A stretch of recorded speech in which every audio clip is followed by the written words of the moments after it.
Yeah! Johan Fargeau et l'ensemble Contraste. Bonsoir à toutes, bonsoir à tous d'être là pour la 25e cérémonie de remise de prix de l'entrepreneur de l'année. Mais un mot quand même de nos amis musiciens qui nous ont chauffé la salle. Johan, l'ensemble Contraste, alors vous vous êtes rencontrés comment? Il existe depuis combien de temps? Depuis quand faites-vous ce répertoire si joyeux? On fait tous les répertoires, en fait. L'ensemble Contraste fait à la fois du classique, de la pop, du tango, de la funk et de la soul ce soir. Alors nous avons à la basse Arnaud Taurette. À la batterie Jean-Luc Difraya. À la guitare Aurélien Africhou. Au sax Au sax, Hugo Affetouche. À la trompette Jules. Au trombone à coulisses Lucas. Et notre beatboxer Faya Braz. Johan Fargeau, l'ensemble Contraste.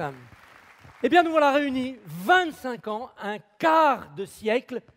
On s'est mis en tenue de fête pour cela, pour que je puisse d'abord déclarer ouverte cette cérémonie et qu'on puisse tout de suite fêter ensemble l'esprit d'entreprise et ces entrepreneurs qui vont redresser le pays. Ce soir, vous êtes 2000 dans la salle pour célébrer l'entreprise et l'entrepreneur. Pour célébrer plus encore l'esprit d'entreprise.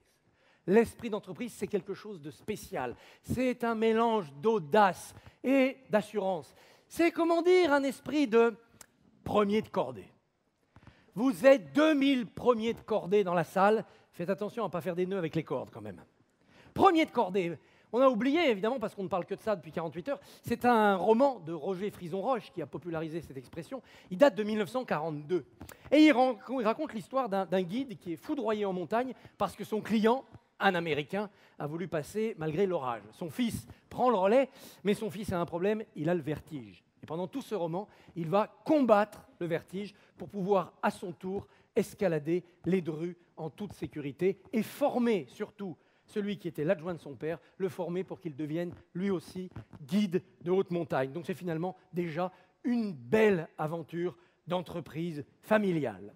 Nous avons été accueillis par un morceau de Stevie Wonder qui s'appelle Superstition. On ne peut pas mieux faire pour une soirée de remise des prix.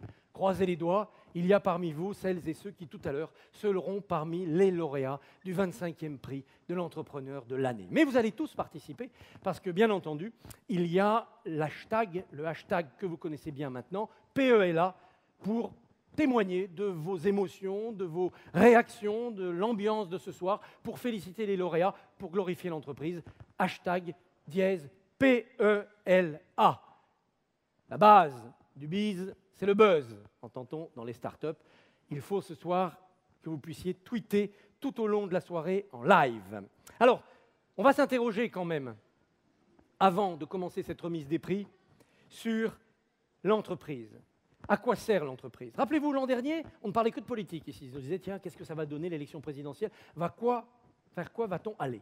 On l'a vu, ça a été 2017, une année de révolution. La France a décidé de tenter quelque chose pour changer. Vous, les entrepreneurs, vous voulez changer mieux, vous voulez changer plus, vous voulez changer le monde.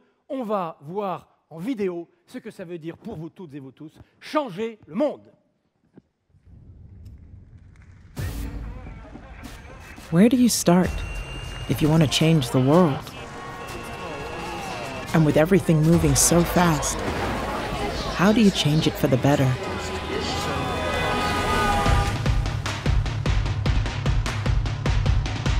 Is it by seeing a nation become energy self-sufficient?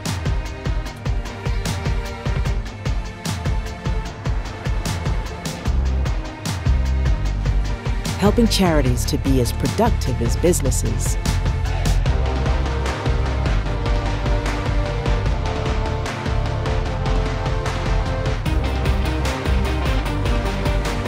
Perhaps cleaning up industrial pollution is what drives you.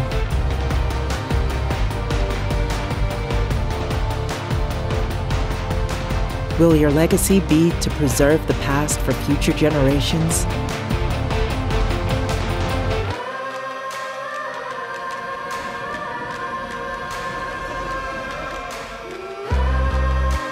Or giving hope to those who had lost theirs? By using their talents to give them a livelihood. Big changes like these can start with something small, like asking better questions. Never thought about it like that before, questions that can give unexpected answers to help solve some of the world's toughest challenges. The kinds of questions we ask at EY.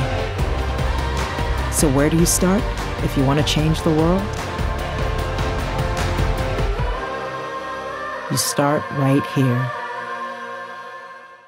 Il est indispensable à mes côtés pour lancer cette soirée et nous aider à changer le monde avec un J, avec un P, et c'est pas Jupiter, c'est Jean-Pierre Letarte, président d'EY France. Jean-Pierre Letarte.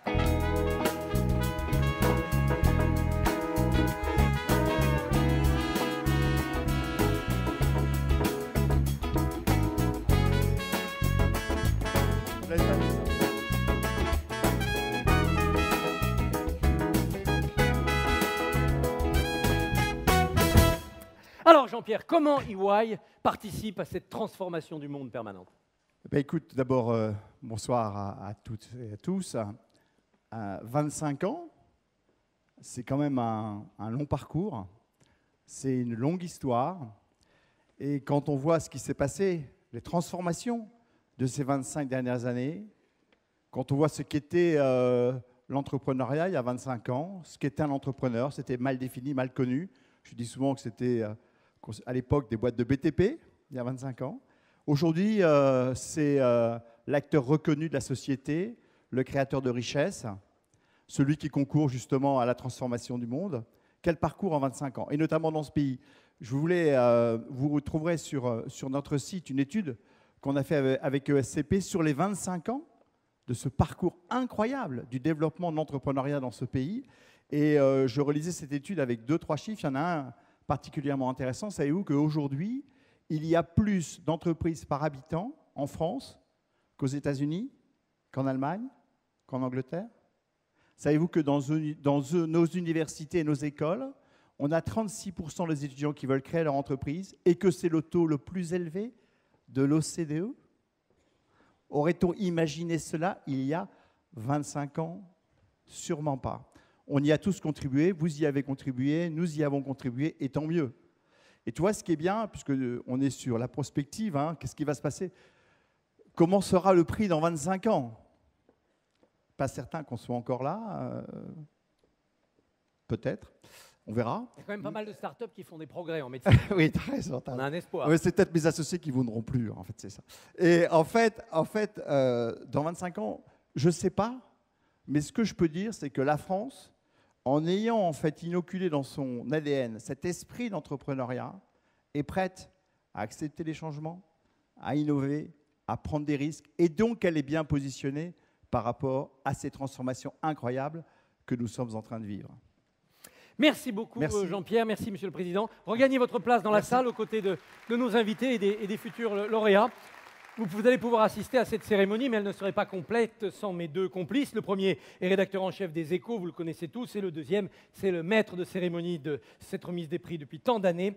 Il est associé EY en charge du programme du prix de l'entrepreneur de l'année. J'ai nommé Arnaud Le Gall et Jean-François Royer.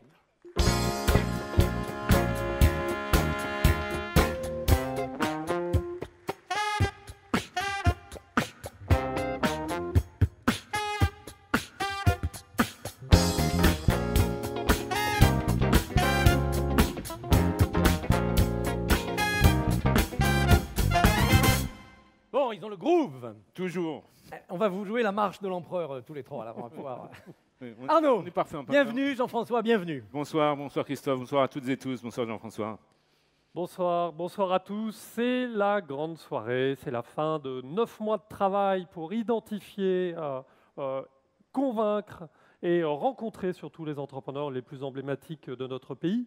C'est un travail fait par les organisateurs, par les partenaires, par nos médias qui encouragent en fait, les entrepreneurs à participer. Et à nouveau, c'est un record. Cette année, nous avons 344 participants. Christophe, vous allez me dire, mais un record, c'était déjà un record l'année dernière. Ben oui, ça fait 10 ans que l'on progresse et je suis certain qu'on va continuer à progresser et avoir de plus en plus de participants à ce prix de l'entrepreneur de l'année. Et puis, tous les trois, nous avons fait un tour de France des entrepreneurs, des remises régionales. Le parcours était un peu différent de celui qui a été annoncé ce matin. Néanmoins, il nous a permis d'emmagasiner une énergie entrepreneuriale absolument fabuleuse. Beaucoup des gagnants régionaux sont dans la salle ce soir. Et nous sommes en pleine forme pour fêter les lauréats nationaux et fêter les 25 ans. Alors Jean-François, vous évoquiez ce Tour de France. Effectivement, ce soir, c'est l'aboutissement de tout un cycle là, qui a parcouru cette région. Est-ce que vous pouvez nous récapituler tout cela, nous résumer l'esprit de ce prix et puis la mécanique de cette opération? Alors pour participer, c'est d'abord des chiffres, croissance et rentabilité. Ces critères n'ont pas changé depuis 25 ans. C'est déjà une récompense de participer à l'entrepreneur de l'année parce que ces critères sont exigeants. Et puis, c'est bien la performance financière, mais ce n'est pas suffisant pour être entrepreneur de l'année parce que c'est le prix de l'entrepreneur. Donc le deuxième critère, c'est une histoire entrepreneuriale qui est récompensée. Et puis la troisième caractéristique du prix, c'est un prix aussi qui est international puisque nous avons une finale mondiale et que le gagnant que nous allons découvrir en fin de soirée portera le drapeau français pour la finale mondiale à Monaco au mois de juin. Et ces trois éléments font que ce programme Prix de l'entrepreneur est absolument unique. Alors 344 participants sur la ligne de départ, un seul à l'arrivée ce soir pour le prix de l'entrepreneur de l'année. Les équipes les ont rencontrés pour compléter les dossiers. Ensuite, il y a eu les prix des régions, les champions régionaux, et puis la bataille des régions pour les champions nationaux. C'est bien ça? Absolument. Et comme nous avons deux catégories, nous avons deux jurys. Un premier jury qui s'est penché sur les dossiers des startups, qui est composé d'entrepreneurs, vous les voyez à l'écran. Sa composition s'affiche derrière nous. Et d'experts des premières années des entreprises. Vous avez la liste.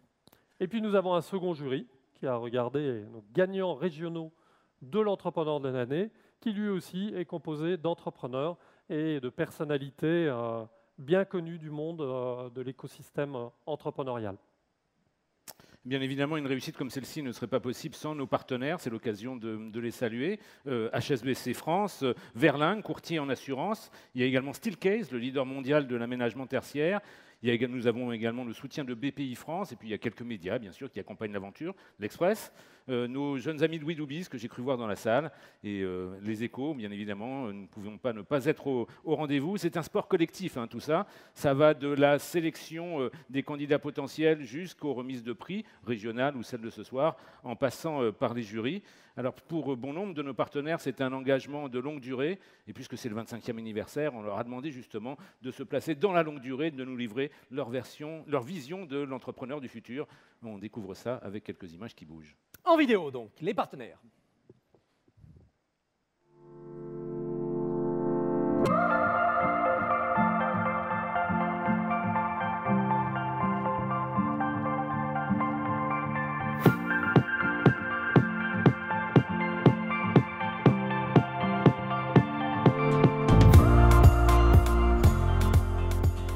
L'entrepreneur du futur aura les mêmes qualités que l'entrepreneur d'aujourd'hui, et notamment celle d'être à l'écoute de la transformation du monde.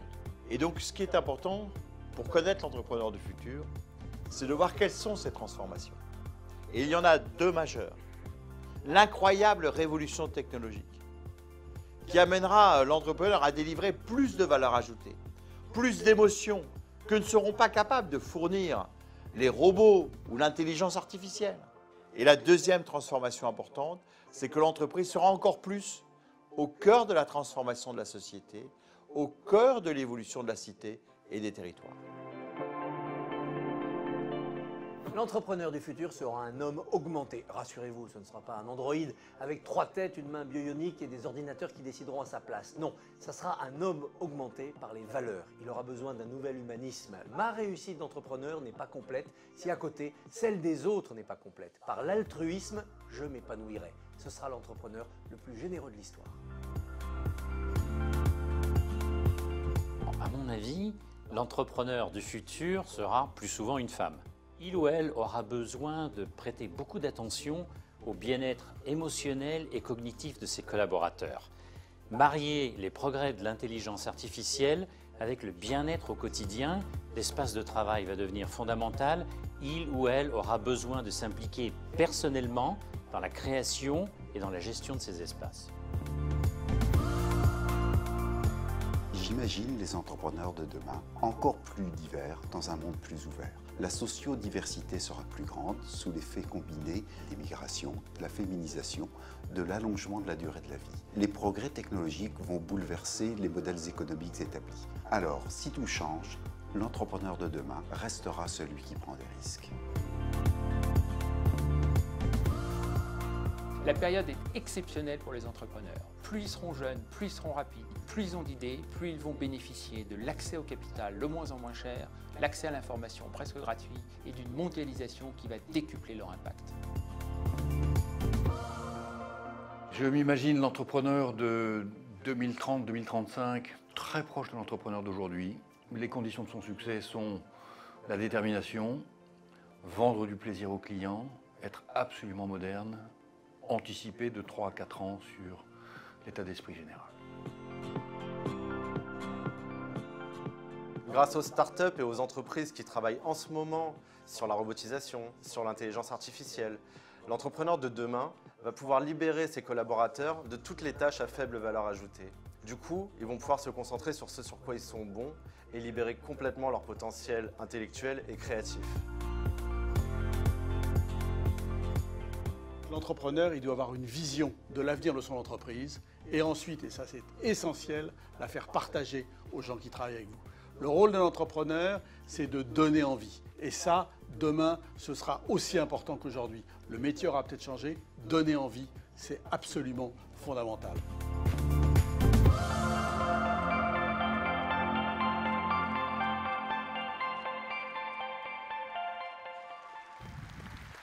Alors vous savez tout maintenant de la mécanique de ce prix, vous savez tout du contexte, place maintenant au palmarès lui-même. Vous avez pu découvrir le nom des différents lauréats régionaux sur les écrans qui étaient dans le grand hall d'accueil de cette salle Playel. Nous allons maintenant faire petit à petit connaissance avec les lauréats nationaux de cette 25e édition du prix. La remise de...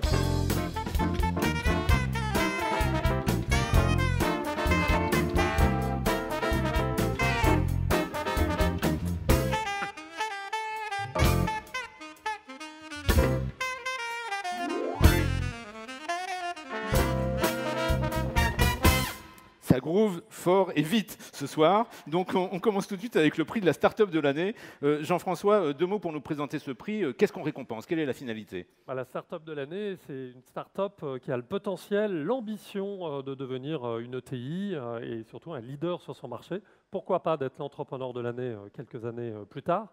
Et puis, en fait, c'est un prix qu'on a créé en 1996. Le premier gagnant étaient en fait 2 premiers gagnants, c'était les cofondateurs de Business Object, Denis Père et Bernard Liotto. En 2006, on en a fait une catégorie en tant que telle. Ils étaient 18 à participer en 2006, ils sont 207 cette année. La compétition était particulièrement rude. Alors pour nous aider à découvrir ce premier lauréat, j'invite à nous rejoindre sur scène Guillaume Alvarez, senior vice-président de Steelcase, un de nos partenaires, et Nicolas Jordan, le cofondateur d'Actility, qui était lui-même lauréat national.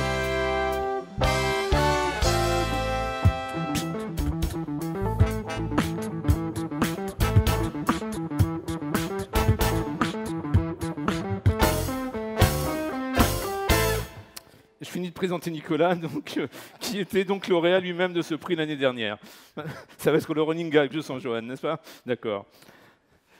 Alors, Guillaume, quand on parle d'une start-up, on parle souvent d'innovation, d'agilité, de créativité.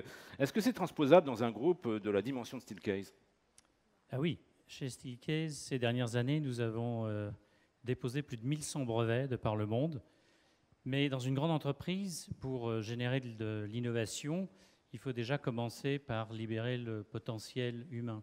Ça veut dire adopter un leadership transparent, authentique, qui encourage la prise de risque et qui accepte les échecs, avec un cadre de travail, bien sûr, qui soit à la fois stimulant et efficace pour la réflexion, la collaboration et surtout le prototypage rapide. Nicolas, il y a 1 an, on était sur la même scène. Et vous nous avez fait découvrir l'alliance LoRa. Ce n'est pas le titre d'une chanson. C'est une forte alliance mondiale qui rassemble beaucoup de grands acteurs autour de l'IoT, l'Internet des objets.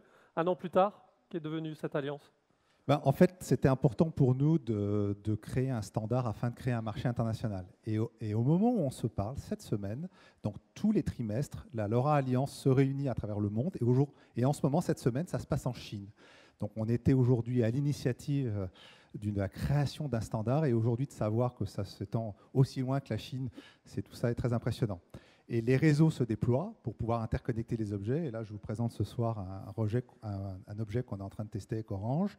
Et avec cet objet, vous allez pouvoir suivre des conteneurs, des palettes, des valises, n'importe quoi, à partir de la France, passant par la Suisse, les Pays-Bas, l'Allemagne, la Scandinavie, la Russie, l'Inde, la Chine, le Japon, l'Australie, la Nouvelle-Zélande. On ressaute aux États-Unis. Donc voilà, aujourd'hui, on est capable de faire le tour du monde en suivant ces objets grâce à ces technologies et à ces nouveaux standards qui émergent.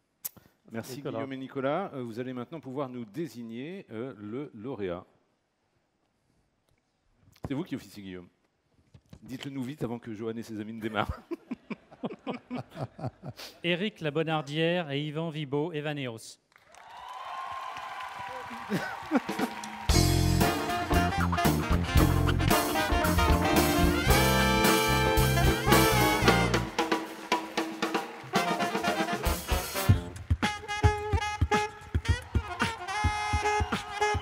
Bravo.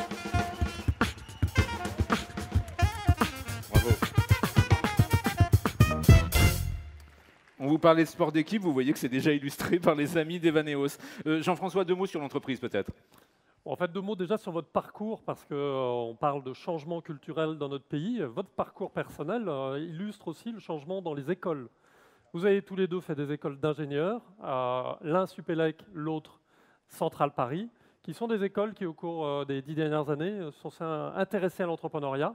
Éric, vous avez complété avec HEC pour apprendre un peu plus l'entrepreneuriat à HEC. Un petit peu de conseils, et puis en 2009, vous avez fondé Evaneos. Vous êtes des passionnés de voyage, et de nos rêves de vacances de rêve, vous avez fait un business. Et ce business, vous l'avez monté en bouleversant les modèles économiques de ce secteur pour rendre accessible au plus grand nombre, j'espère beaucoup dans la salle, déjà et demain, des voyages sur mesure. Bravo. Alors, Éric, Yvan, on va vous poser quelques questions business un petit peu plus tard, mais déjà une première réaction peut-être. Écoutez, en réponse à ces acclamations-là. On est extrêmement ému. Je pense qu'on ressent de la fierté ce soir. Ça fait 8 ans qu'on a créé Evaneos et notre rêve, c'était de réinventer la manière dont on pouvait faire voyager les gens, démocratiser le voyage sur mesure, créer des voyages authentiques, sophistiqués, pour plus de monde. C'était un rêve qu'on avait il y a 8 ans et aujourd'hui, être là, après notre parcours, et il y a 8 ans, on était dans un garage avec des parpaings au mur, et c'est vrai, là on a moins de parpaings, on n'est pas très loin d'ici. Et voilà, c'est une fierté qui est énorme et c'est avant tout un prix quand même que je veux dédier à l'équipe qui est là-bas, donc je vous demande de relever. Et qui peut refaire du bruit, voilà. Parce que tout ça, ce ne serait pas possible sans l'équipe, évidemment. On était 2 et maintenant, on est des petits maillons de la chaîne. Et c'est évidemment les 150 salariés d'Evaneos qu'on a envie de remercier ce soir. On reviendra sur la story, Jean-François. Alors, avant de passer aux questions, on va un petit peu aller vous voir avec des images chez Evaneos.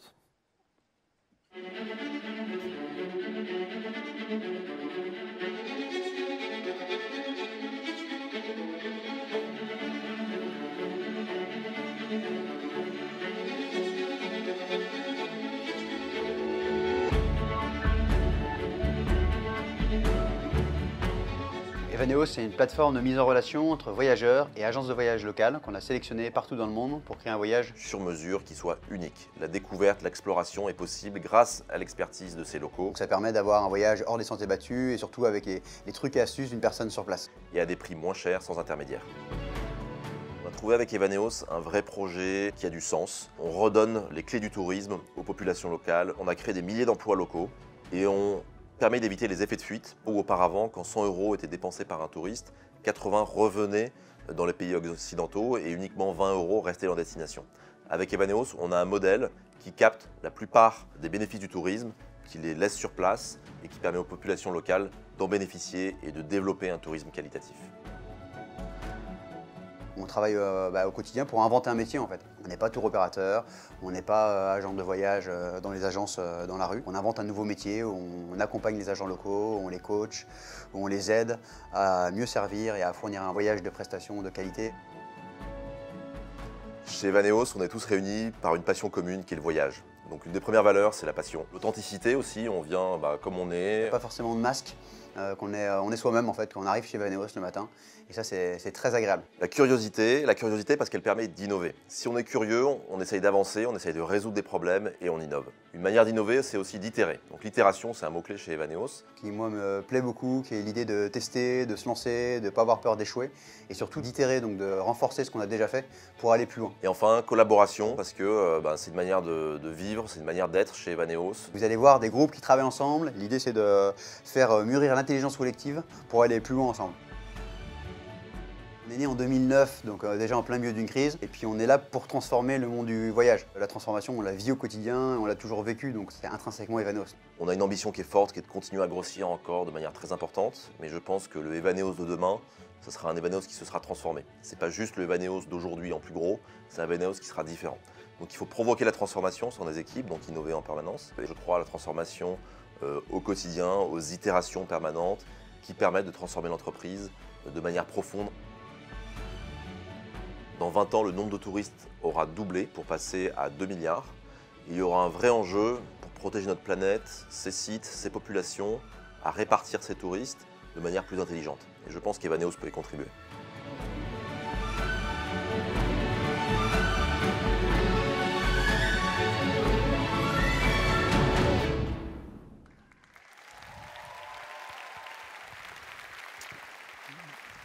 Bravo, messieurs. Et Guillaume, je crois que vous avez une première question pour nos lauréats.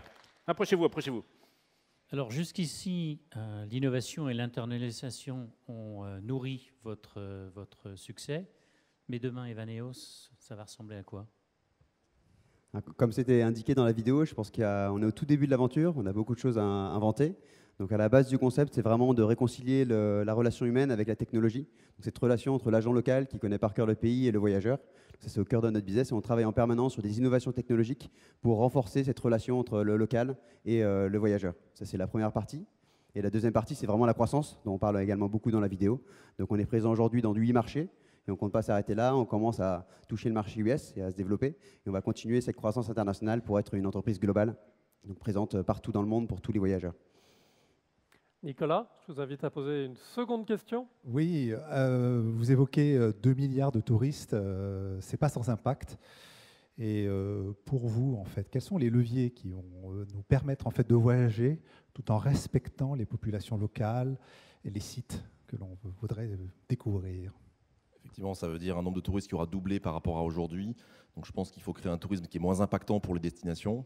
Et probablement qu'en voyageant en plus petits groupes, de manière individuelle comme on le propose, on peut arriver à aller plus loin dans les destinations, au-delà des lieux qui sont très connus, qui sont très fréquentés. Chaque destination a une richesse infinie. On connaît bien la France, on sait que c'est le cas. Et c'est pareil partout. Et donc il faut créer de la curiosité partout chez les voyageurs. Alors votre idée, c'est de faire du voyage sur mesure, hein, c'est du sur-mesure de masse, même si ça peut sembler un oxymore, pour vous c'est une réalité quotidienne. Ça suppose d'analyser finement les comportements de consommation de ses clients. Quelles sont leurs principales caractéristiques à ces nouveaux voyageurs? Aujourd'hui, on est vraiment en train de voir une évolution rapide de la volonté des voyageurs, qu'on peut résumer peut-être en 3 points clés. La première, c'est l'authenticité. Donc les voyageurs sont à la recherche vraiment d'une expérience locale, authentique et d'expérience, plus que de voir quelque chose, plus de dormir dans des beaux hôtels, c'est vraiment vivre quelque chose. La deuxième caractéristique, c'est sûrement l'instantanéité. Donc on le voit, on a tous notre téléphone dans la poche et en permanence, on veut pouvoir changer, évoluer, être libre. Donc faire évoluer le voyage pendant le voyage. Donc c'est des choses sur lesquelles on travaille en ce moment. Et enfin, il y a tout l'aspect technologique, on en a aussi pas mal parlé. On parle de la voiture autonome, on parle de voyage sur la Lune. Aujourd'hui, c'est des choses qui sont en train de se concrétiser, on les voit, on les touche. Et donc, ça va complètement réinventer, révolutionner la façon dont on voyage. Donc, c'est des choses sur lesquelles nous, on ne travaille pas concrètement aujourd'hui, mais auxquelles on pense et qui vont réinventer également la façon dont on fait notre métier. Un voyage sur la Lune, on peut se tourner vers vous déjà, ou dans quelques années? Pas aujourd'hui, mais demain, pourquoi pas. Il y aura quelques clients dans la salle, je pense. Merci beaucoup. Merci beaucoup. Bravo. Je vous invite à prendre vos trophées et place à la musique.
L'ensemble contraste avec Johan Fargeau. Billie Jean, Michael Jackson. Sais-tu, Jean-François, que quand cette chanson a été composée en 82, eh bien, Quincy Jones avait dit à Michael Jackson, il faut couper le début, cette introduction n'apporte rien. Et Jackson lui avait répondu, si, c'est ce qui va donner envie de danser aux gens. Comme quoi, derrière l'artiste, il y avait aussi un entrepreneur. Mais alors surtout, vous vous en souvenez tous, dans le clip qui avait accompagné cette chanson quelques mois après, Michael Jackson marchait sur un chemin, en rythme, un peu mieux que moi, et les dalles s'allumaient sur son chemin. Pourquoi je te dis ça? Parce que je pense que c'est assez évocateur, éclairer le chemin, faire briller le sol pour aller vers l'avenir, c'est assez éloquent sur le prix qu'on va remettre maintenant et qui est mon prix préféré, c'est le prix de l'engagement sociétal.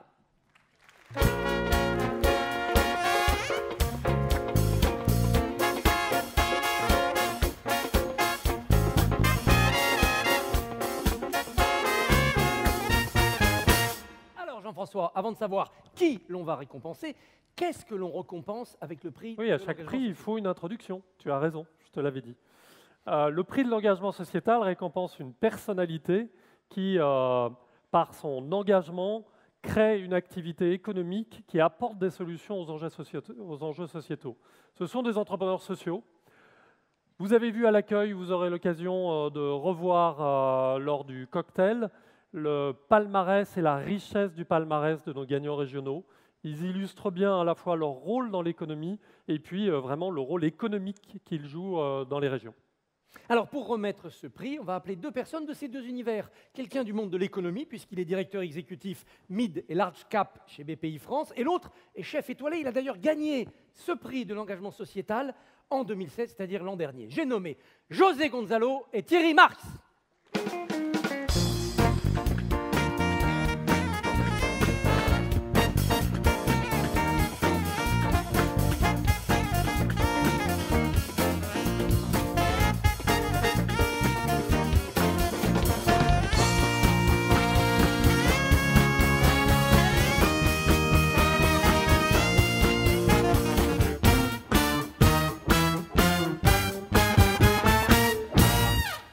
Comme ça dans les cuisines, hein.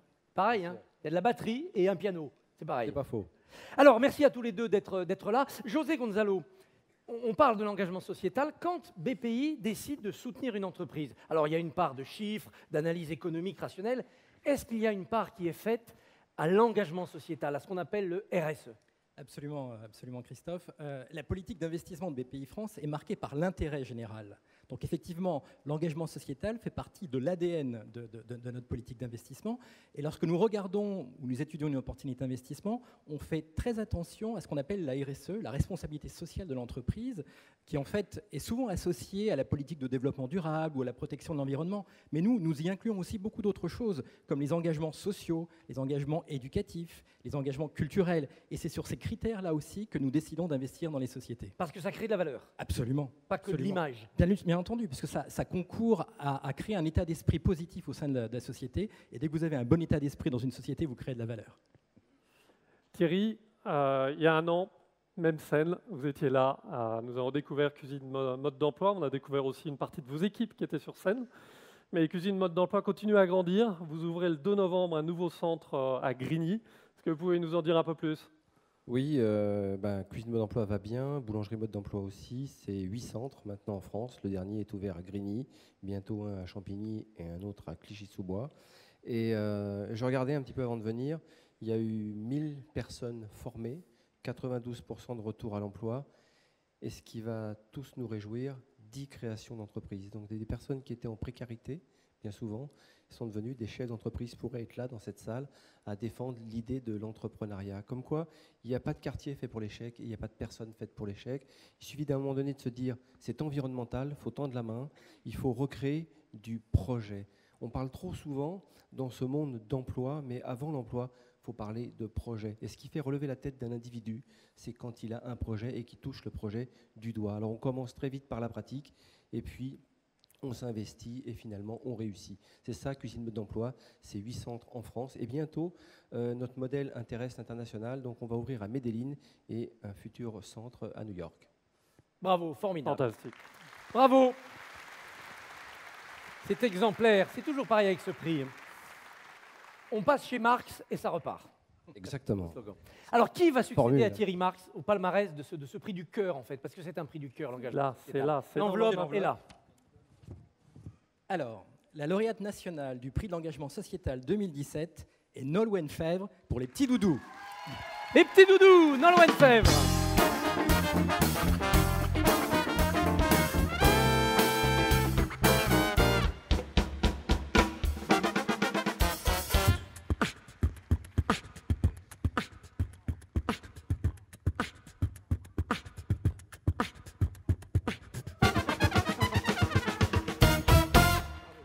Nolwenn Fèvre, les petits doudous. Le bleu pour moi. Ce que vous voulez. Et Jean-François va recevoir son petit doudou et poser la première question, nous faire découvrir qui est Nolwenn, la maman des petits doudous. Nolwenn Fèvre, vous êtes infirmière anesthésiste. Vous avez commencé à Paris, à l'hôpital Necker. Après, vous avez rejoint Rennes, au CHU. Et dans votre métier, vous étiez impuissante devant les pleurs, les angoisses des enfants. Et vous avez décidé d'agir en créant une association qui s'appelle Les Petits Doudous, qui a rassemblé, c'est à la fois pour apporter des solutions, pour améliorer le parcours des enfants, mais surtout c'est une magnifique histoire de solidarité avec beaucoup de personnes qui ont apporté leurs compétences, leur savoir-faire autour du projet et amélioré donc le séjour des enfants à l'hôpital. Vous voulez réagir ? Ben voilà, moi, je suis infirmière anesthésiste. Effectivement, je suis très, très honorée d'être là avec vous ce soir. J'ai une grande fierté en pensant à mes collègues qui sont venus avec moi dans cette aventure. Merci. Merci Nolwenn. Quand on est confronté comme ça à la douleur, à la vie, à la mort, est-ce qu'on a le temps de penser en chef d'entreprise ? On réagit sur l'instant, il y a des choses qui sont difficiles. L'hôpital, c'est des aventures humaines entre collègues, mais c'est aussi des choses très dures.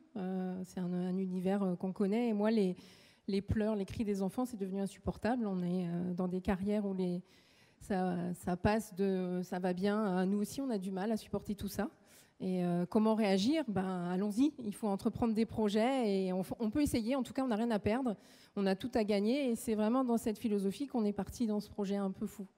On va le découvrir, Jean-François, ce projet ? Vidéo. Allez, vidéo.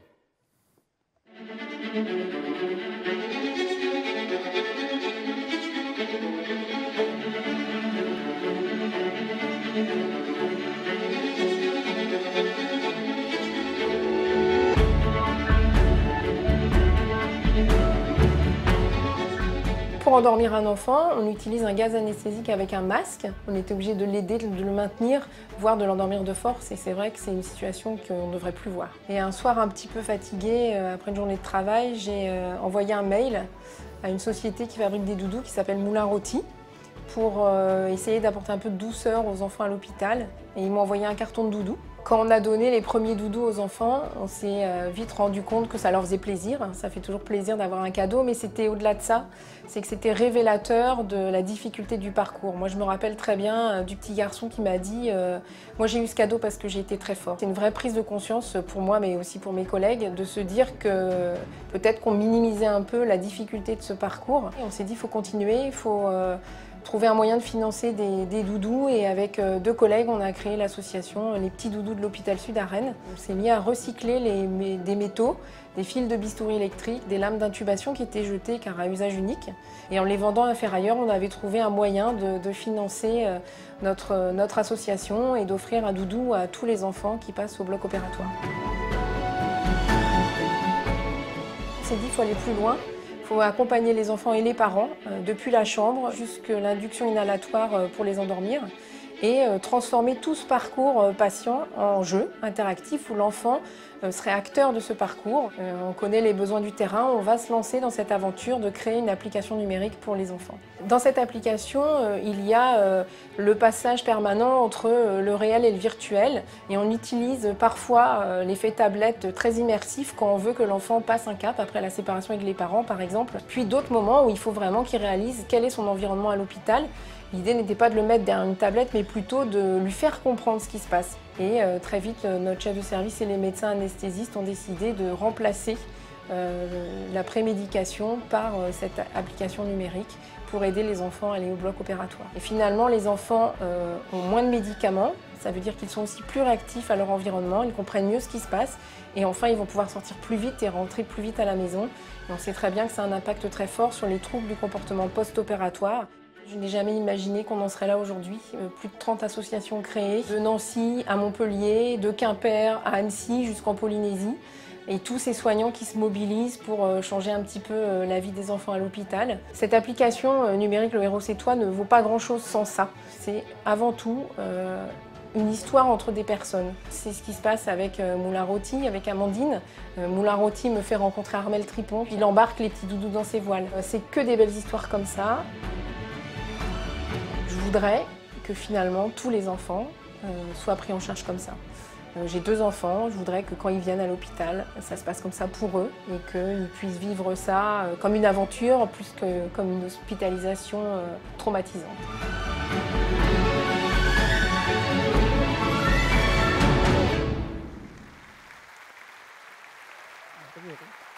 Revenez au centre de la scène.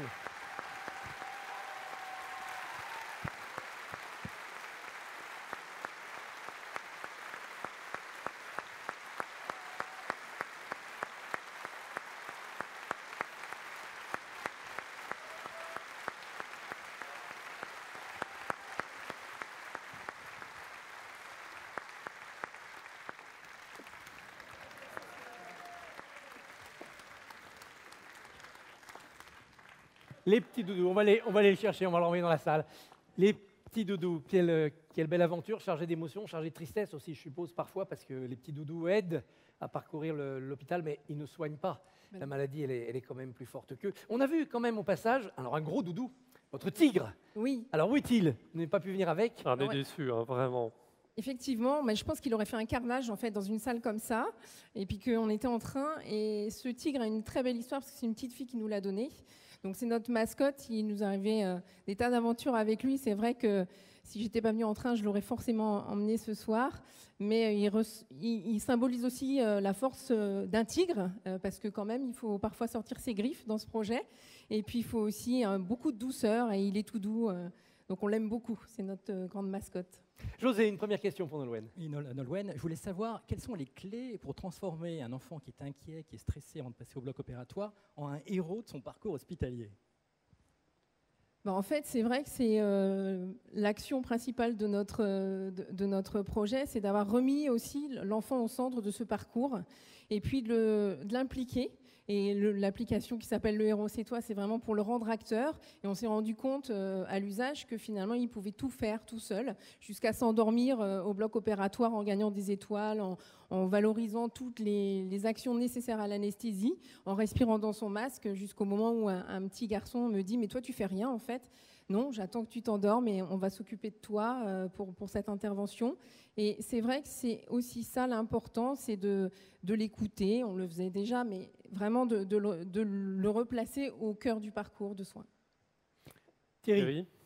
Moi, je suis dans l'émotion.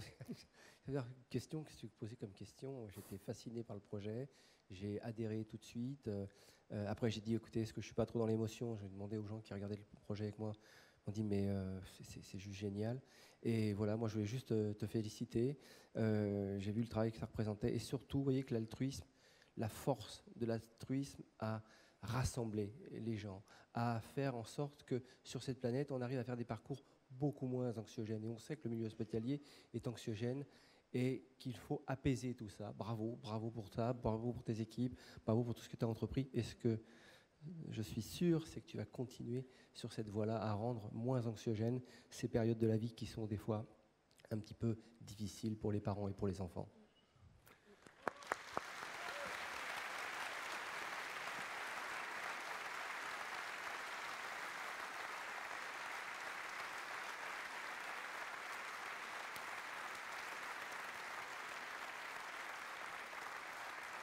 Jean-François, une dernière question pour Nolwenn. Les petits doudous, c'est très récent en fait, c'est 2011. Vous avez fait un travail absolument fabuleux.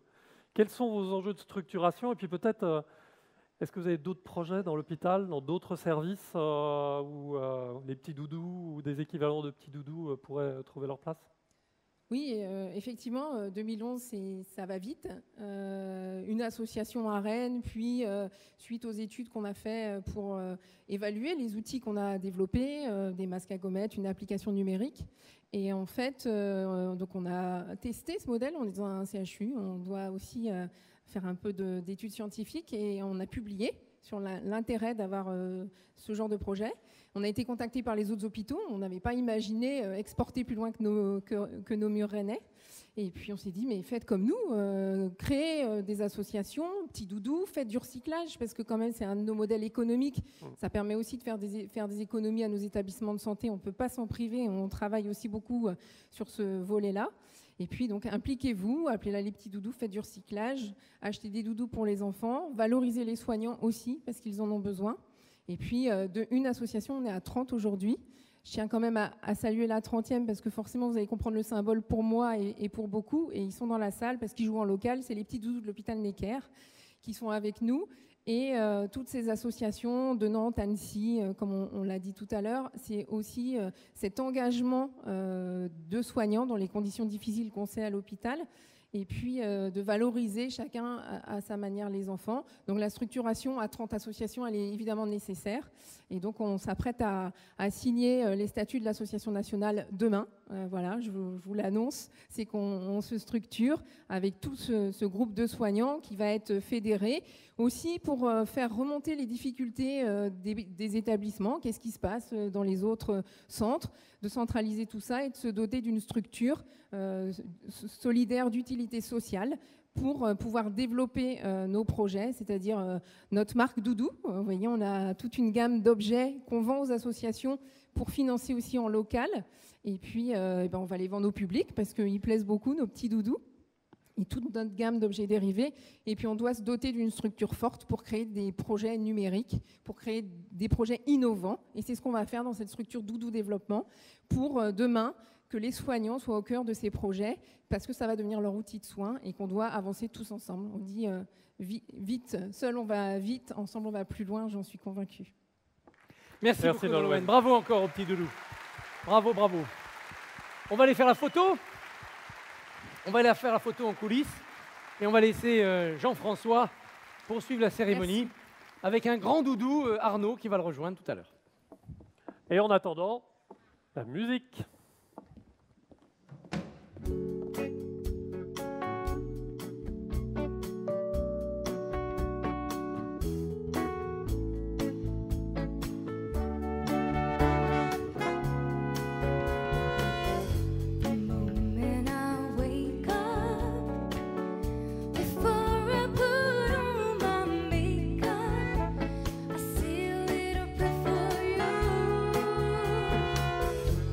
Come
l'ensemble Contraste et Mary Hopper qui nous chantait un grand classique de la soul music, I Say a Little Prayer, une chanson d'amour et d'espérance. C'était parfait après Les Petits Doudous. Une des interprètes qui a fait la légende de cette chanson, avant Marie bien sûr, c'est la grande Aretha Franklin. Est-ce que vous savez à propos de cette reine de la soul, mon cher Jean-François, que sa voix miraculeuse, c'est pas simplement une génération spontanée ou une aventure en solo. Elle a appris à chanter dans le temple où officiait son père. Elle chantait du gospel, il était pasteur, et son père a été son premier manager entre ses premiers concerts et le moment où elle a signé dans une grande maison de disques. Bref, c'était de la musique comme un family business, et ça tombe bien. Ça tombe bien. On remet le prix de l'entreprise familiale. Le prix de l'entreprise familiale.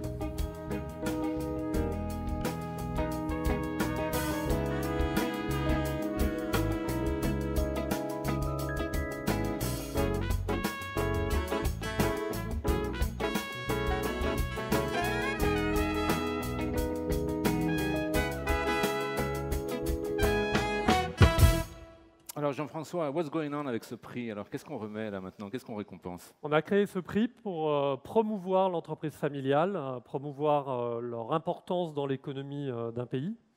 La sélection, elle est faite au sein de la catégorie entrepreneur de l'année en retenant les entreprises dont la deuxième génération, au moins, certaines c'est la troisième, la quatrième ou la cinquième, sont à la tête de l'entreprise. Et puis, quelques mots pour rappeler que toutes les études le démontrent, les entreprises familiales sont dans la durée les plus performantes, mais les transmissions ne sont pas toujours faciles à réussir au fur et à mesure des générations. Donc c'est bien de remettre un prix aux belles histoires de succession entrepreneuriale. Pour remettre ce prix, j'invite à nous rejoindre deux dirigeants eux-mêmes d'entreprises familiales. Le premier, c'est Jacques Verlingue, le président de Verlingue, notre partenaire. Et le deuxième, c'est Jean Mann, président de l'entreprise Weymann et Fils et lauréat national lui-même de l'entrepreneur de l'année en 2011. Messieurs.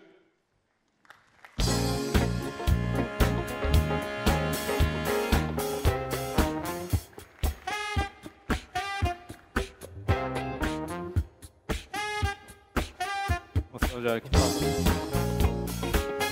Jean, bienvenue.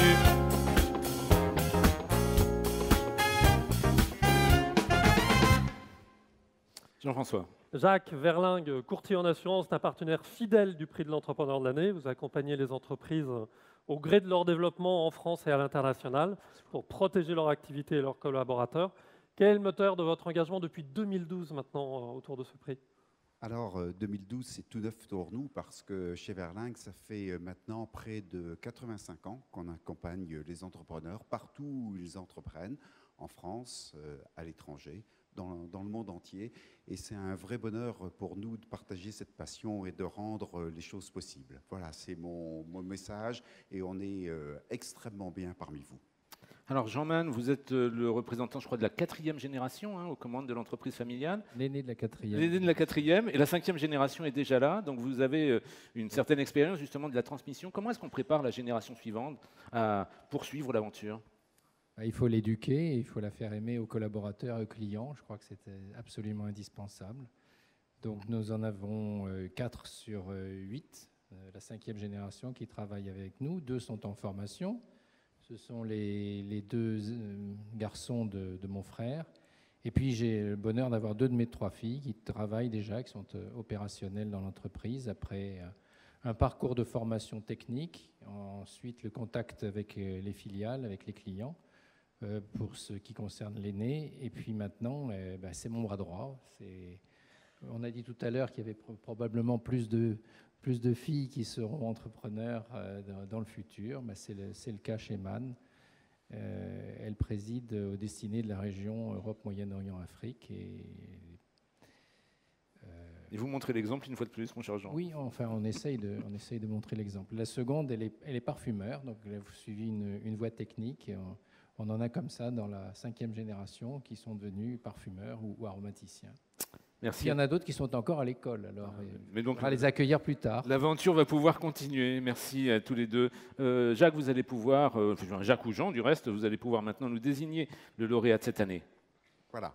Alors, le prix de l'entreprise familiale, merci. Le lauréat sont en fait 3 lauréates. Patricia Brochard, Marie-Laurence Gouraud et Bénédicte Mercier de la société Sodebo. Qui sont venus également avec leur fan club, visiblement. Mesdames.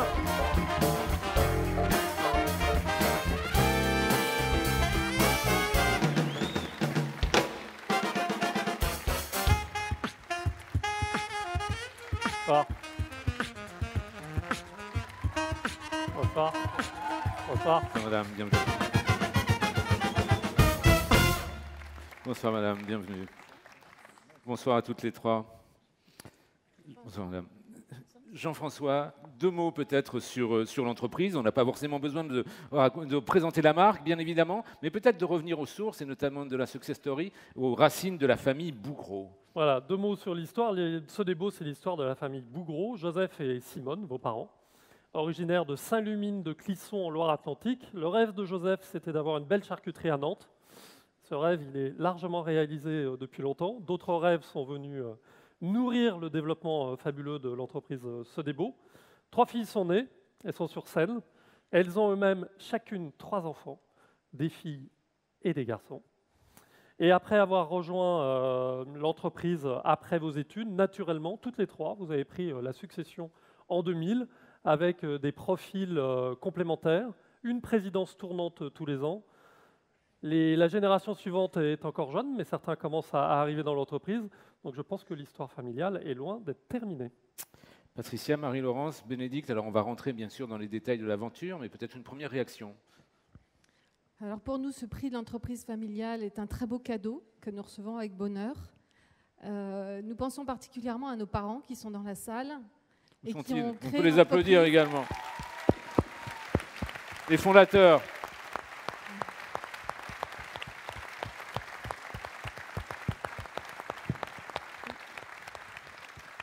Ils ont donc créé l'entreprise et ils ont eu cette intelligence rare, comme ça a pu être évoqué, de nous préparer et de nous accompagner dans le cadre de la transmission. Oui. Effectivement.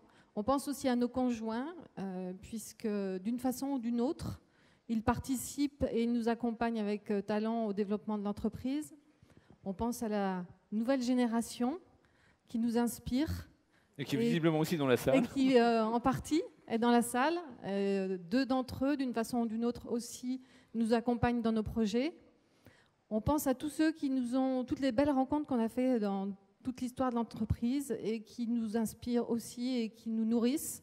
Je pense aussi notamment à Thomas Coville qui est présent et notre skipper qui a aussi une belle histoire. On va avoir l'occasion d'y revenir, effectivement. Et évidemment, nous pensons aussi particulièrement à l'équipage Sodebo qui, au quotidien, nous accompagne à la réussite de Sodebo. Merci à eux d'être là. Évidemment, tout le monde, nous sommes un peu plus de 2100 aujourd'hui. Tout le monde n'a pas pu être présent, mais nous sommes heureux de partager ce moment avec ceux qui ont pu se joindre à nous aujourd'hui. Merci à vous. Et on voulait remercier EY aussi d'organiser ce prix, qui est un très beau prix de l'entrepreneur et qui permet de faire de très, très belles rencontres. Et on a eu la chance, nous aussi, de découvrir notamment Nolwenn, qui était juste avant nous, puisqu'elle est de la même région Ouest. Donc, merci pour ces belles rencontres et pour ce prix de l'entrepreneur. Commentaire de Breton, c'est une terre d'entrepreneurs, de toute façon, l'ouest de la France. Jean-François. Me tague pas sur ce terrain. Toi non plus. On regarde en vidéo. Une vidéo, oui, pour mieux découvrir.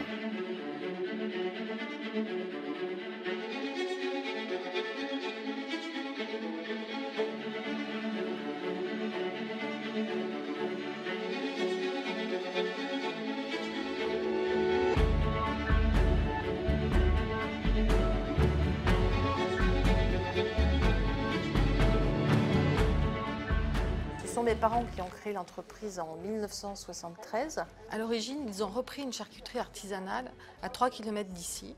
Depuis 2000, avec mes sœurs, nous avons repris la société. Nous fabriquons des solutions repas qui sont pasta, pizza, salade, sandwich. Aujourd'hui, nous avons 2100 salariés pour un chiffre d'affaires de 400 millions d'euros en 2016. Nous avons dernièrement décidé de nous implanter à l'international puisque nous venons de monter une filiale au Brésil. Une des caractéristiques de Sodebo, c'est sa gouvernance à 3, à 3 femmes, à 3 sœurs. Toutes les trois, on a à la fois des personnalités différentes, mais aussi des avis différents, et c'est une source de richesse. L'intelligence collective, c'est pas plus au niveau d'une idée, hein, mais c'est des effets multipliés. C'est une idée qui rebondit et qui devient la bonne idée. Le plaisir est au cœur de l'entreprise, à la fois dans le cadre du modèle managérial, mais aussi on le retrouve dans les produits. Et d'ailleurs, quand on visite les locaux, on voit bien que ce côté un peu fun et plaisir se retrouve.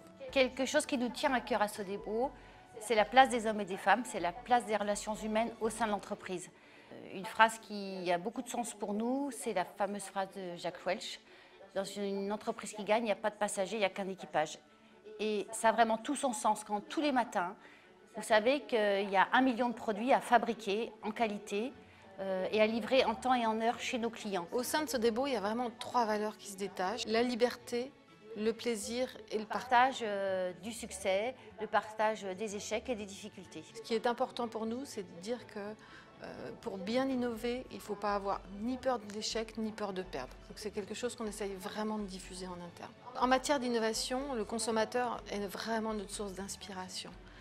Et dans nos derniers lancements vraiment phares, on a la pasta box. Nous avons fait le choix d'internaliser depuis longtemps un maximum de choses. Pour ça, nous n'hésitons pas à investir beaucoup. Nous fabriquons sur notre site nos pains, nos pâtes, nos sauces, 92% de notre charcuterie. Et nous allons même jusqu'à cultiver nos salades dans les champs adjacents à notre site. Sodebo est engagé dans la voile depuis plus de 20 ans. La voile incarne d'ailleurs parfaitement bien les valeurs de l'entreprise, liberté, plaisir, partage, avec une dimension magique qui est celle du rêve.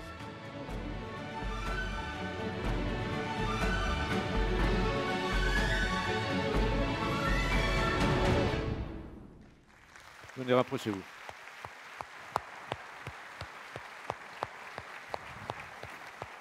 Avancez, avancez, ne reculez pas ainsi.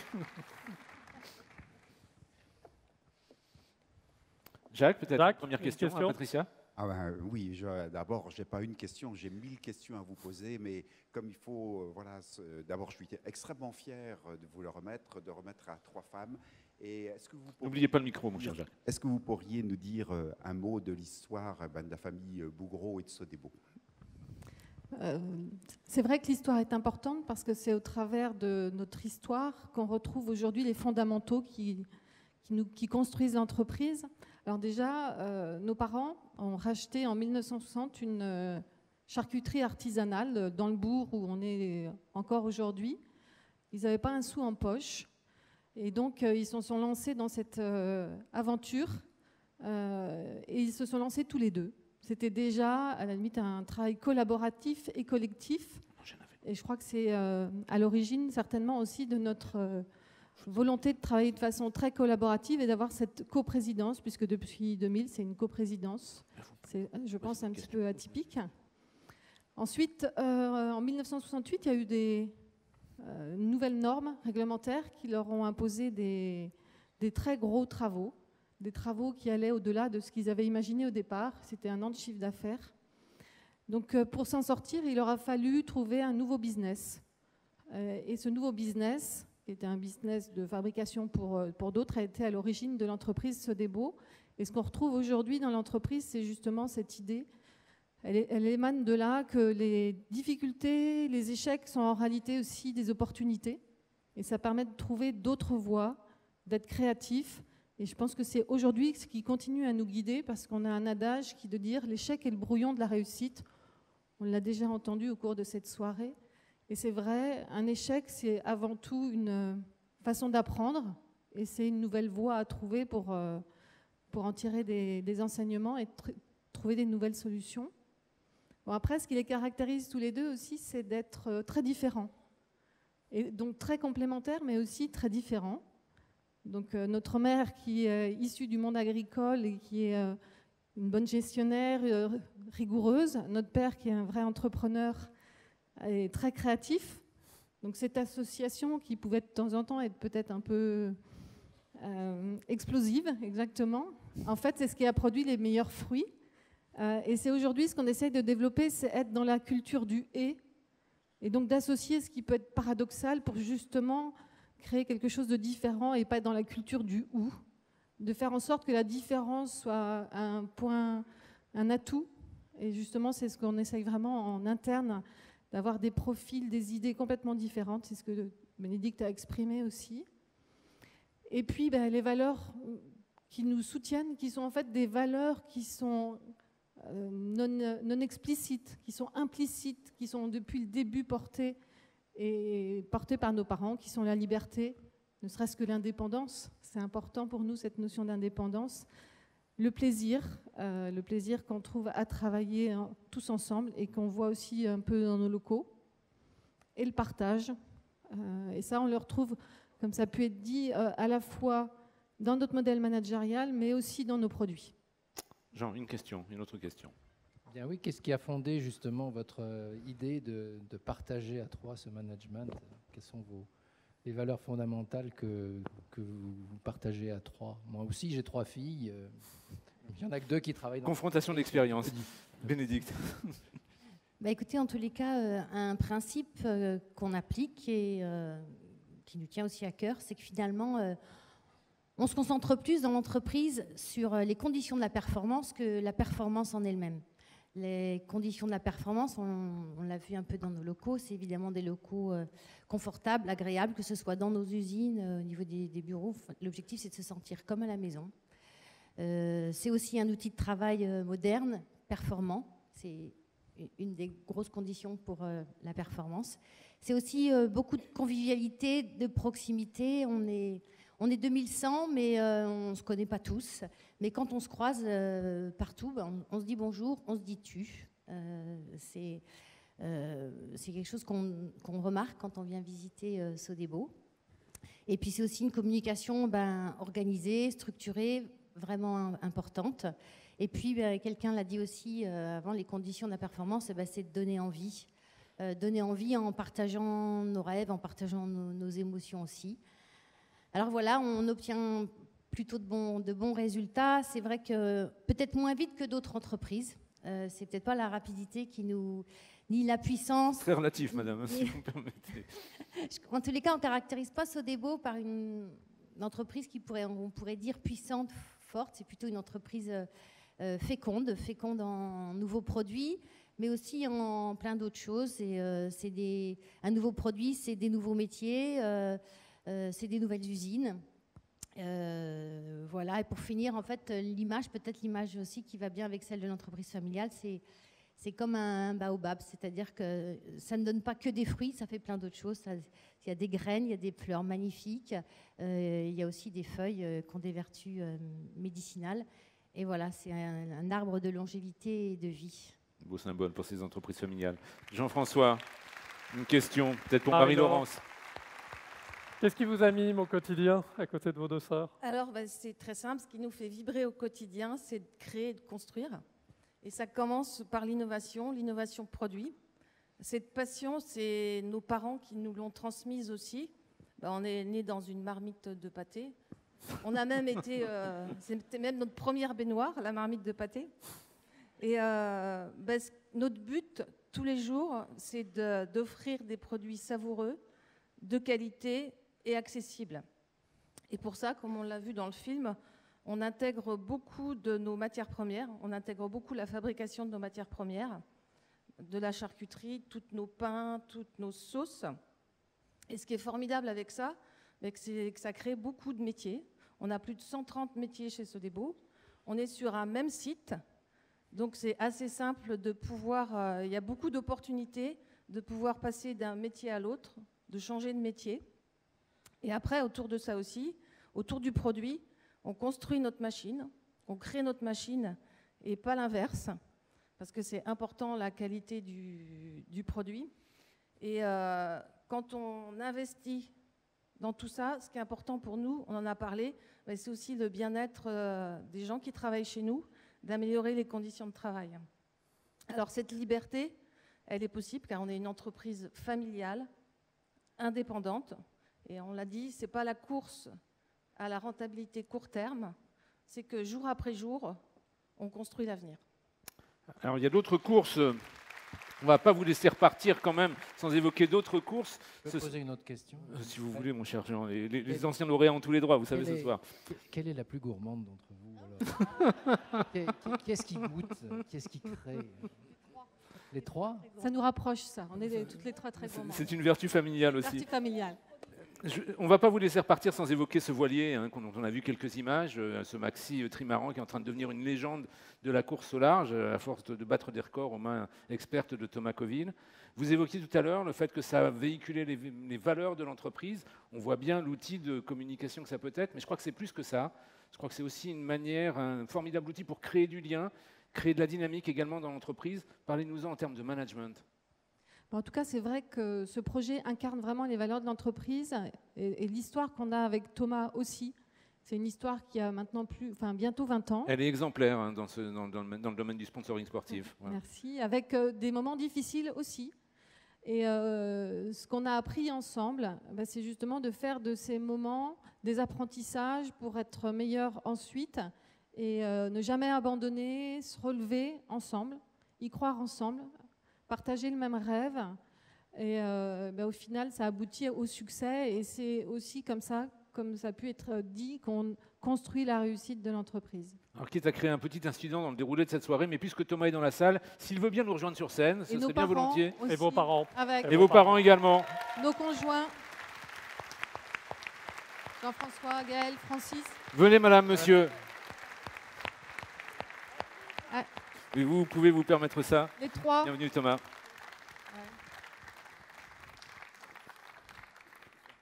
Un mot peut-être, Thomas, sur qu'est-ce que ça représente d'être associé à une entreprise comme celle-ci?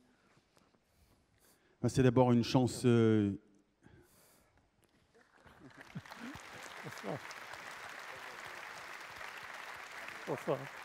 va leur donner la parole.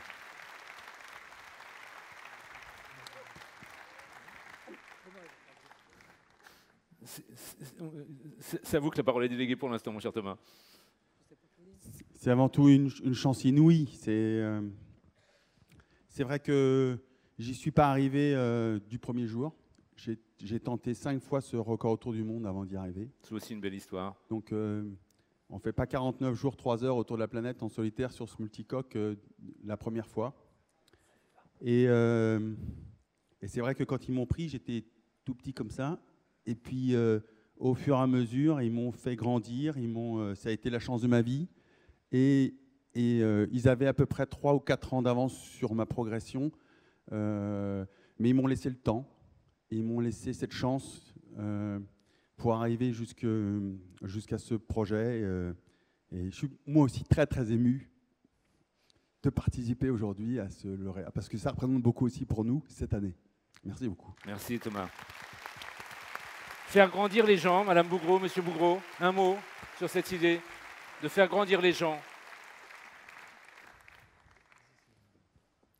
Écoutez, nous sommes absolument super fiers de nos filles, de nos gendres, bien sûr, qui travaillent aussi dans l'entreprise, et puis une partie de nos salariés qui sont là-bas. Jamais, je vous dis, il y a... C'est l'équipage, on a compris, effectivement. Quand on a commencé, jamais on pensait être arrivé là. Hein. C'est vraiment une récompense qu'on ne peut pas même nommer. Tellement que ça nous fait plaisir. Merci de vous être rejoints à nous. Et il faut avoir confiance dans les jeunes, surtout. Ayez confiance, parce que c'est les meilleurs. Plus ils sont jeunes, plus ils apportent quelque chose à l'entreprise. Et voilà, la transmission, on en revient toujours à ça. Dans la salle. C'est dans l'histoire. Et c'est que du bonheur. Merci beaucoup, madame. Merci, monsieur. Merci. Place à la musique. Merci beaucoup.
Marie au chant, Tariq et Tan sur le sol et dans les airs.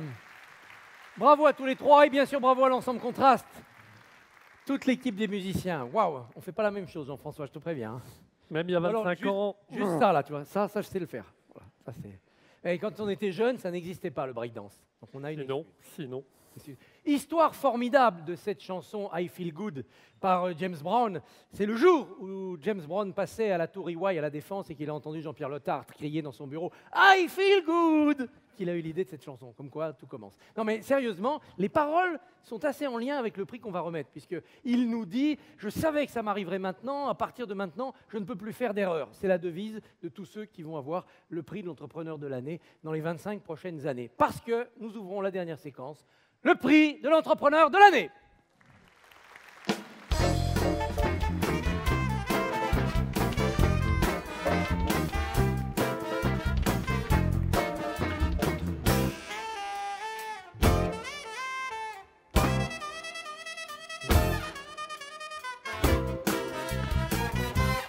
Alors, il s'agit de remercier et de récompenser le premier des premiers de cordée, Jean-François. 2 mots, rappelez simplement que l'entrepreneur de l'année, vous avez tous les gagnants régionaux qui sont présentés dans l'accueil. Ils ont tous des performances financières magnifiques. Mais être entrepreneur de l'année, c'est aussi une histoire, c'est aussi un parcours. Et puis c'est aussi celui qui représentera la France à la finale mondiale de l'entrepreneur de l'année, le World Entrepreneur de l'année à Monaco, devant 60 candidats venant du monde entier. Mais en fait, on a décidé de faire durer un peu le suspense parce que c'est quand même les 25 ans, donc voilà, on a le temps. Donc on a essayé de regarder sur les 10 dernières années quelles étaient les performances des 10 derniers lauréats. Pour répondre à une question assez simple, on dit souvent, oui, une fois qu'on a gagné le prix, c'est le bâton de maréchal, on s'arrête là, c'est l'achèvement. Donc la réponse était, la question en fait était, est-ce un achèvement ou un tremplin ? Vous allez voir sur l'écran le résultat de l'analyse des 10 candidats entrepreneurs de l'année, des 10 dernières années. Pour être sur le podium, il fallait faire presque 600% de croissance. Et pour gagner, pratiquement décupler son chiffre d'affaires. J'ai le plaisir d'appeler à nous rejoindre sur scène Moed Altrad, entrepreneur de l'année 2014, World Entrepreneur de l'année 2015. Le jury mondial ne s'était pas trompé. Le champion des champions.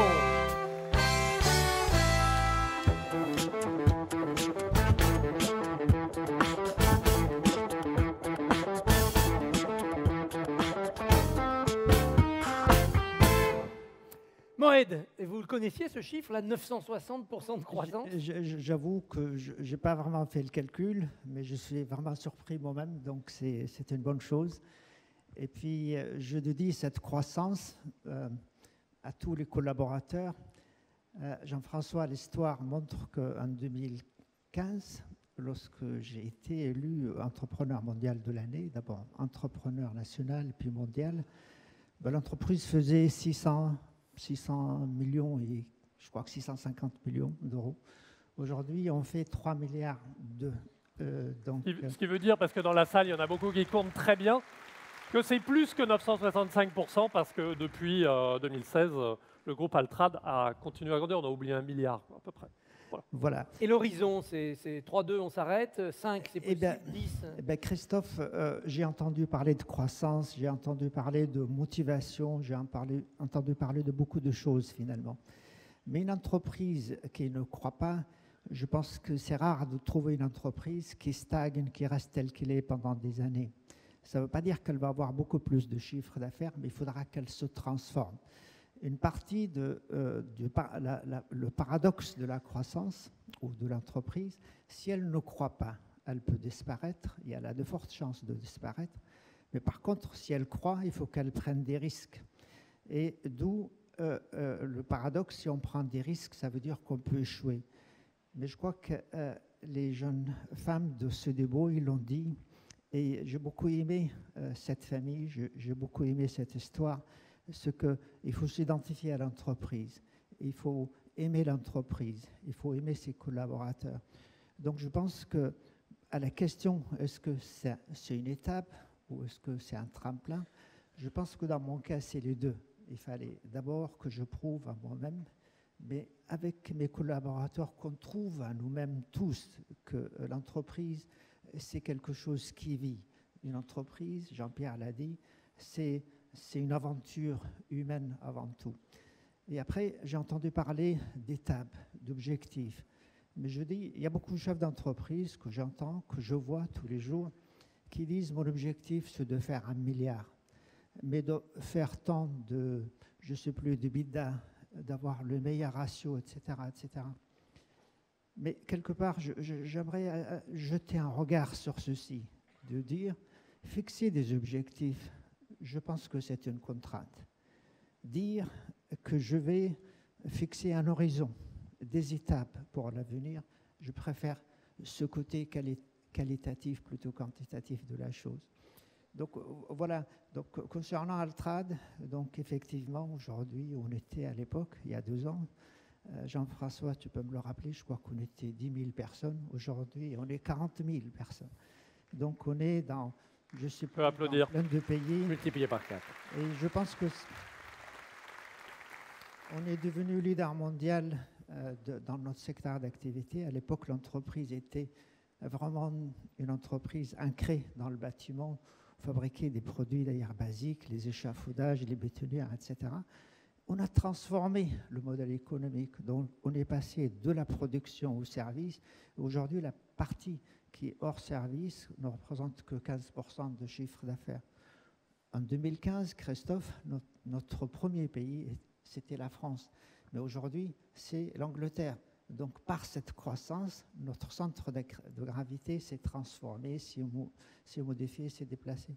Donc, c'est ça l'entreprise. C'est quelque chose d'unique, de vivant, qu'il faudra qu'il se transforme et s'habitue à la transformation et à se modeler à tout instant pour faire face aux contraintes qui se présentent à nous tous les jours. Merci beaucoup, Mohamed. Pour vous aider à remettre ce 25e prix de l'entrepreneur de l'année, donc le prix du quart de siècle, je vais appeler justement un homme d'entreprise. Il s'occupe du marché des entreprises chez HSBC, dont il est le directeur général, Andrew Wild.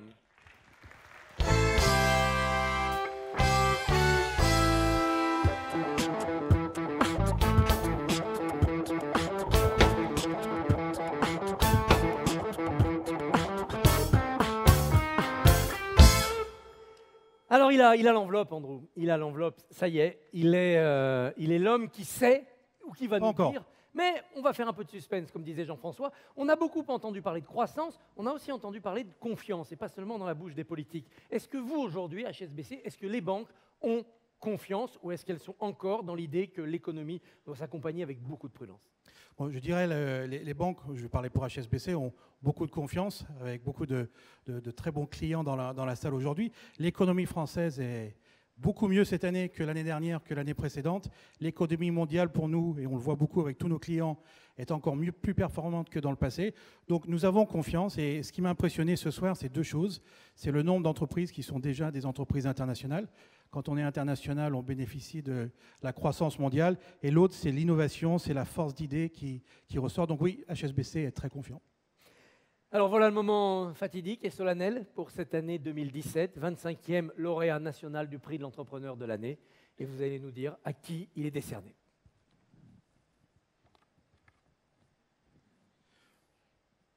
À Octave Klaba de OVH. Octave Klaba, OVH.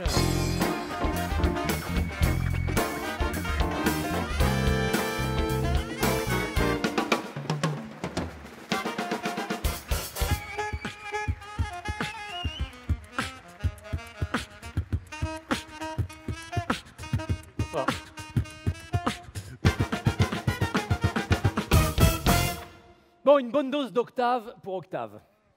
Jean-François, c'est notre champion qui nous vient du... De quelle région? Du Nord. Eh oui, bien sûr, du Nord. On va avoir l'occasion d'en reparler. Alors, quelques mots, on va avoir l'occasion de reparler de l'entreprise OVH, on a le temps. Mais on va parler de l'histoire personnelle et puis l'histoire d'une famille sur 3 générations. Parce que c'est aussi ce qui a retenu le jury, c'est l'incroyable histoire de votre famille à travers l'Europe depuis 3 générations. Je vais faire un résumé Ça aurait pu être un roman. Certains pourraient prendre leur plume pour l'écrire. Je vais en faire les principales étapes. Au début du XXe siècle, Marian, j'espère que je prononce bien le prénom, votre grand-père, grandit à Béthune, issu d'un père mineur venu de Pologne en France. À l'âge de 14 ans, il commence à travailler dans les mines avec ses frères. Il se marie avec une jeune fille issue d'une famille de paysans qui a quitté la Pologne à la suite du gel de leur verger de pommiers. Un entrepreneur. Un entrepreneur. C'est planté. Le rêve du beau-père de Marian, c'est de revenir retrouver ses vergers, et il envoie tous les ans de l'argent en Pologne pour cela. Il doit attendre la fin de la Seconde Guerre mondiale pour retourner en Pologne. Il s'est passé quelques événements en Europe, pour revenir avec toute sa famille, mais aucun verger ne l'attend, et l'argent a disparu. Le rideau de fer tombe, la famille ne peut pas rentrer en France. Pire, les clabats de nationalité française sont considérés comme des agents de l'étranger. C'est pas très bon. En 1949, votre père, Henryk, naît en Pologne. Il fait de brillantes études à l'école polytechnique de Varsovie, tout comme votre mère, Alina, également ingénieure diplômée de la même école. On avance un peu dans le temps, je vous rassure, 1989. Là, c'est un mur qui tombe. Vos parents demandent à leurs enfants, vous et votre frère, Pologne ou France? Vous répondez France. Et vous choisissez donc de venir en France. En 1990, vous arrivez en France, vous avez 16 ans, vous ne parlez pas français. On ne parlait pas français du tout. Vous êtes accueilli dans une classe de 4e. Bon, puis vous passez votre bac, vous êtes ingénieur, comme votre père, vous intégrez l'ICAM. Mais en même temps, il y a un personnage qui est créé qui s'appelle Oles von Hermann. Alors, en fait, c'est le surnom d'Octave qui développe avec succès ses pages Internet et son site Internet. Je ne sais pas si le rapport des deux. Et puis ça marche tellement bien que les hébergeurs américains n'arrivent pas à tenir la charge. Donc vous prenez l'avion, vous allez voir ce qui se passe là-bas. Et puis voilà, c'est l'histoire OVH qui commence. Quelle histoire! Alors cette histoire se poursuit avec ce prix, 25e prix de l'entrepreneur de l'année. Il est pour vous, c'est Octave qui le gagne ou c'est Oles von Hermann? C'est toute l'équipe, hein. C'est toute l'équipe, la Dream Team qui m'accompagne aujourd'hui. C'est l'ensemble des 2100 collaborateurs. Aujourd'hui, on est dans 19 pays, un peu plus de 25 bureaux partout dans le monde, et avec un fort développement international, avec pas mal d'investissements dans les nouveaux pays, dans les nouveaux produits. C'est une aventure qui continue. Et c'est pas, enfin, je suis à l'origine de tous ces trucs-là. J'étais le premier dans la boîte, mais je suis tellement fier de tout ce qu'on construit ensemble chaque jour. C'est un pied énorme de se lever le matin et d'avoir tous ces talents autour de soi avec lesquels on partage tellement de choses. Alors on a vu l'histoire avant avec Jean-François, on va maintenant regarder de plus près l'histoire dedans. Qu'est-ce qu'OVH, comment on vit, qu'est-ce qu'on fait en vidéo, l'aventure d'Oles von Hermann.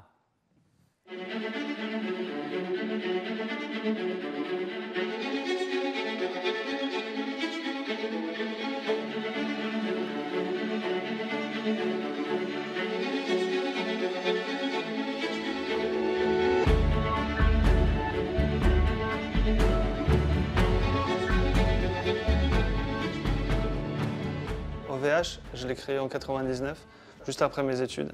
J'étais le premier employé. Aujourd'hui, nous sommes 2000 avec une présence aux US, avec plus de 19 pays dans lesquels nous avons des bureaux commerciaux. Nous fournissons 3 typologies de services. Nous proposons du cloud computing pour les entreprises. Nous faisons des services de web hosting, mais aussi des services de télécom pour les entreprises. L'une des différences principales que l'on va retrouver chez OVH, c'est la capacité d'associer industrialisation et innovation ensemble. L'industrialisation, nous sommes dans un métier qui fabrique. On fabrique nos data centers, on fabrique nos serveurs, on fabrique nos technologies réseau, on fabrique les logiciels qui vont exploiter l'ensemble, et ceci dans un esprit d'innovation où l'innovation technologique est continue. OVH a vécu 2 moments stratégiques dans son évolution. Le premier, c'était en 2004, où nous avons décidé d'être une entreprise européenne. En 2004, je suis parti 9 mois en Pologne pour construire la première filiale que nous avons ensuite dupliquée à travers l'Europe. En 2011, nous avons décidé de mettre un pied en Amérique du Nord. Et donc, je suis parti 12 mois au Canada pour construire le plus grand data center du monde et une équipe d'une 50aine de personnes. Ces 2 étapes nous ont permis de lever en 2016 250 millions d'euros et compléter notre plan d'investissement sur les 5 ans qu'on est en train de vivre entre 2016 et 2020 où nous allons investir 1,6 milliard d'euros.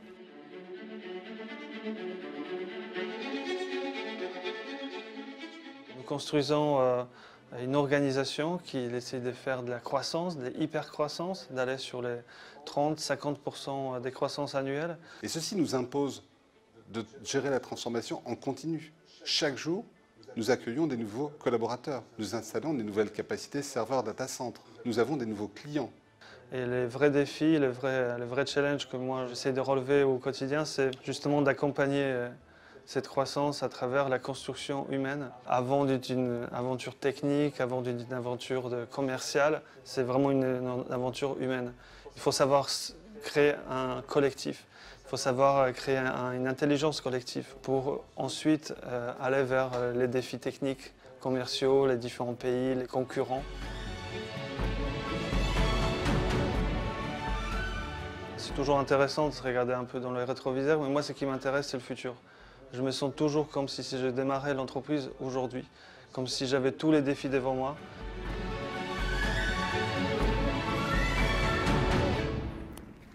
OVH, revenez au centre de la scène, Octave. Revenez.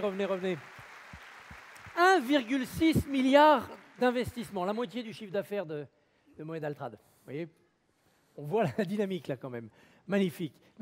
Andrew, une première question pour notre lauréat 2017. Oui, en tant que banquier, ça m'intéresse, vous allez investir en quoi?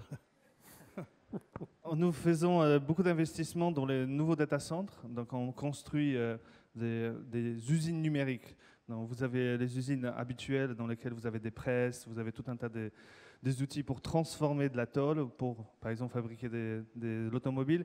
Nous, ce qu'on investit, c'est dans les bâtiments et dans l'informatique qui est à l'intérieur des bâtiments avec beaucoup de logiciels qui transforment les informations, les datas, avec beaucoup de stockage, avec beaucoup de transformation, de puissance des calculs, les réseaux. Et donc, on investit dans toutes ces capacités que nos clients, eux, ils les utilisent pour transformer notre société. C'est eux qui font la transformation digitale. Nous, on leur donne les ressources pour que toutes les datas que quand vous cliquez sur vos smartphones puissent s'enregistrer quelque part. Pour que derrière, on puisse faire du machine learning, de l'intelligence artificielle, pour sortir tout un tas de tendances, patterns, etc. Et donc, on leur fournit l'ensemble des briques techniques pour qu'eux, ils puissent derrière construire toutes les nouvelles sociétés qu'on est en train de créer progressivement. Moed, une question? Une de mes questions, c'est lorsque je passais de 10 000 salariés à 39 000 ou 40 000, la difficulté, c'est de croître tout en ayant une âme commune finalement. Donc j'ai galéré, mais j'ai trouvé quand même la solution d'expliquer à mes collaborateurs que l'entreprise, c'est un lieu où se crée la valeur. Et donc la richesse doit être répartie et revenir en partie à l'ensemble des partenaires de l'entreprise. Bien sûr, il faut respecter les équilibres. Donc les partenaires, c'est les salariés, le banquier, le fournisseur, l'actionnaire, etc., etc. Donc c'était ça la recette. Et il fallait vraiment l'expliquer et l'appliquer dans la réalité pour que la chose prenne et que le peuple, Altrad, si je peux l'appeler comme ça, dans notre groupe, et puisse fédérer et porter cette aventure humaine. Je suis intéressé de savoir comment tu vas faire. C'est vrai que le défi est énorme. Les derniers 12 mois, on a recruté 700 personnes. Là, on est en train de recruter 1000 personnes.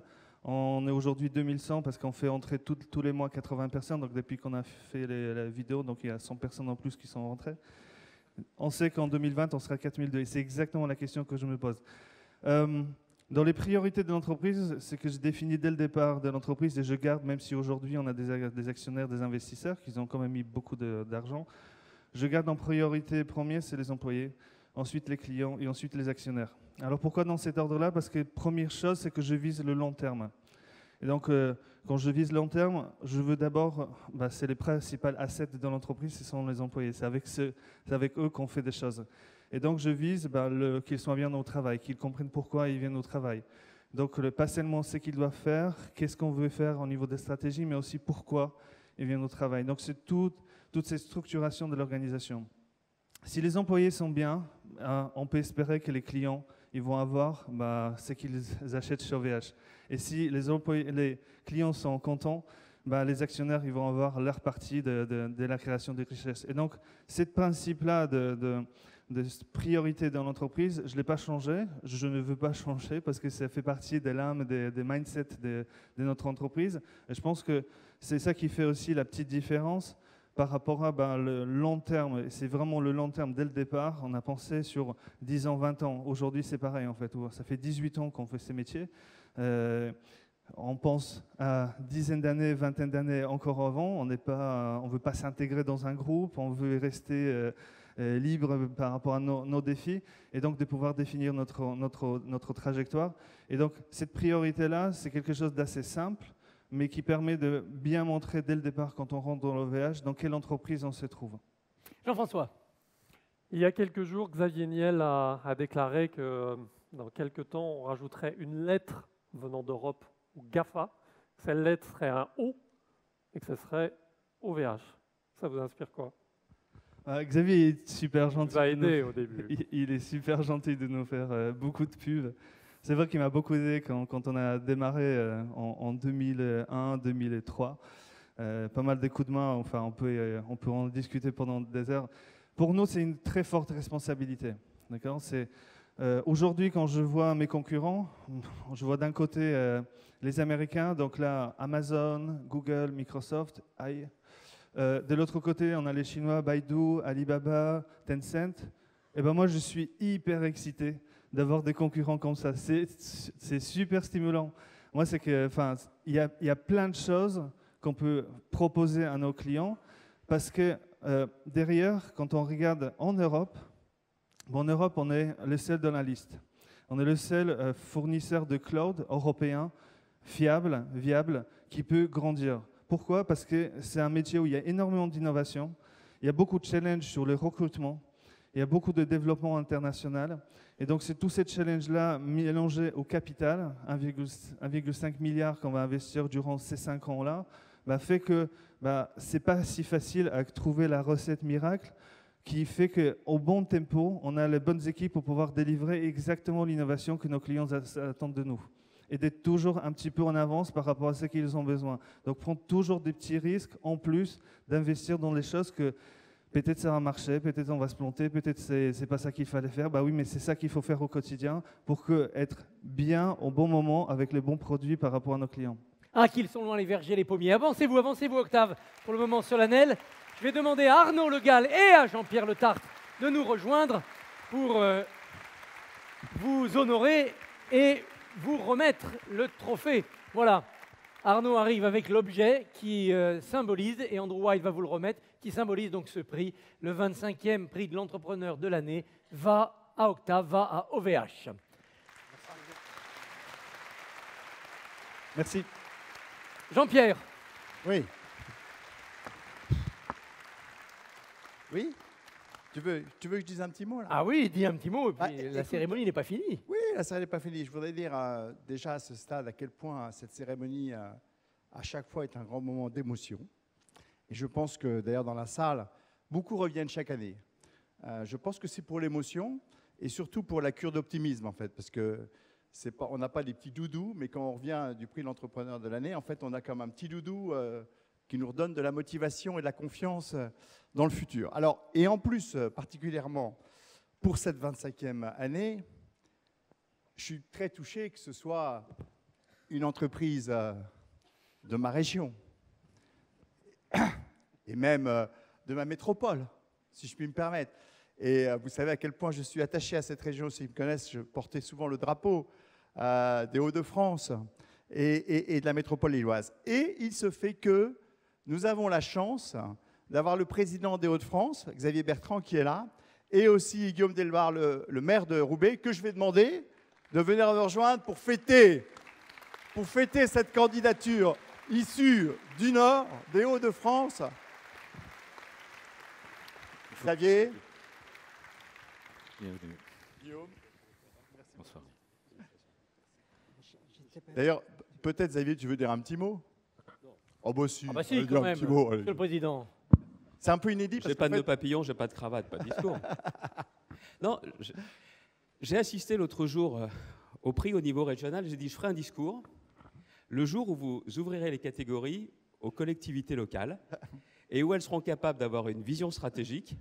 la prise de risque, une responsabilité sociétale. Alors pour l'instant, je dis souvent, à la région, on a un board avec 15 personnes, Guillaume en fait partie, on a 8500 salariés, mais je compte aussi les agents dans les lycées, et j'ai 6 millions, non pas d'habitants, mais 6 millions d'actionnaires, et je considère qu'on leur doit des comptes en apportant de l'activité. Mais ce que j'ai vu ce soir, ça confirme ce que je dis et ce que je pense depuis longtemps. Ce ne sont pas les politiques qui créent des emplois, ce sont les entrepreneurs, et j'ai vu des sacrés entrepreneurs ce soir. Merci Guillaume. Monsieur le maire, au fond, Guillaume, de dire que peut-être le futur GAFA, le haut, serait né à Roubaix, c'est quand même top, non? Qu'est-ce que tu en penses? C'est OVH qui a créé, et c'est l'expression d'Octave, la Roubaix Vallée. Et c'est vrai que moi, quand je suis arrivé et je suis devenu maire il y a 3 ans, j'ai dit on a la chance d'héberger OVH, mais ce n'est pas la peine de parler de French Tech si on n'est pas capable de les accompagner dans leur croissance. Et c'est vrai que ce qu'on voit aujourd'hui est magnifique et ce qui est devant, comme le disait Octave, est encore plus beau. Bravo Octave. Bravo Octave. Bravo pour OVH. Bonne chance pour la suite.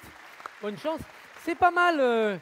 Écharpe jaune et basket rouge. Je vais essayer. Écharpe jaune, c'est pas mal quand même. Ça porte bonheur aux Ça irait bien avec ton écharpe. En plus. Alors, ça a été le signe quand même de la soirée. On va se retrouver après tous les remettants, tous les lauréats sur scène pour une immense photo. Ils peuvent se préparer. Mais avant tout, la soirée, c'était la fête des 25 ans avec un superbe vainqueur. Et la fête, c'est, cher Jean-François, cher Jean-Pierre, cher Arnaud, c'est la musique. La musique avec l'ensemble Contraste.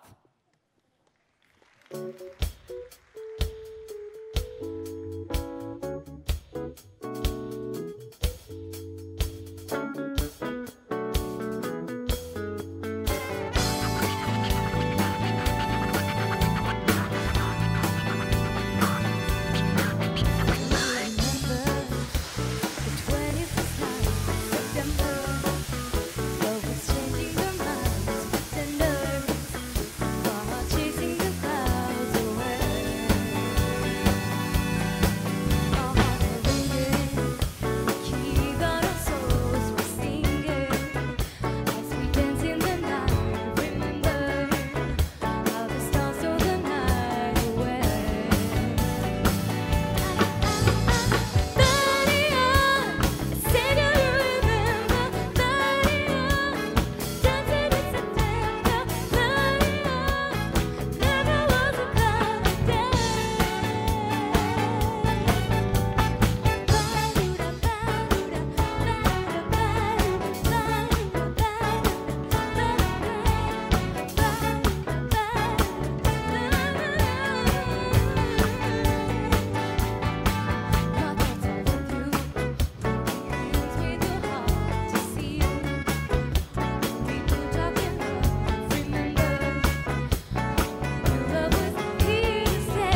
Et bravo encore à Marie, Tariq, Tan, Johan et tout l'ensemble Contraste. Et bravo aussi à toutes nos équipes d'organisation et à notre metteur en scène Arnaud.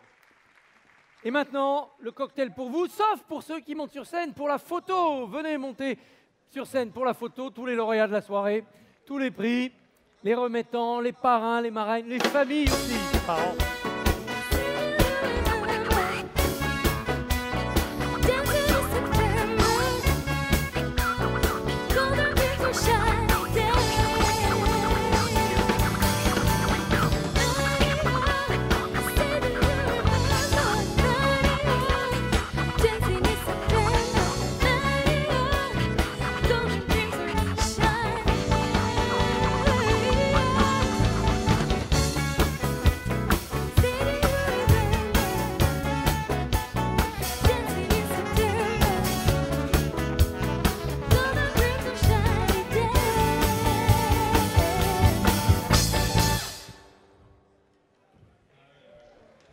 Il manque Nolwenn, me dit-on. Et sans Nolwenn, cette soirée, cette photo ne serait pas complète. Ah voilà, Nolwenn, les petits doudous.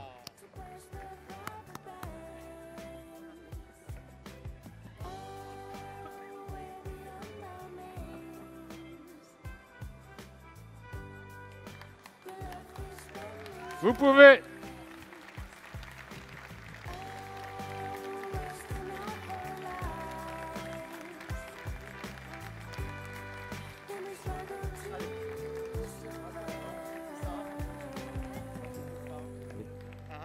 On va boire. Bon, bravo hein, les animateurs, c'était génial. Hein. Et puis alors cette année, j'ai remarqué qu'il y On avait va un plus travail danser. de transition, hein. Oh là ils ont posté les transitions. L'improvisation. Merci à toutes et tous. Merci, bonne soirée. Et bon vent dans toutes vos entreprises.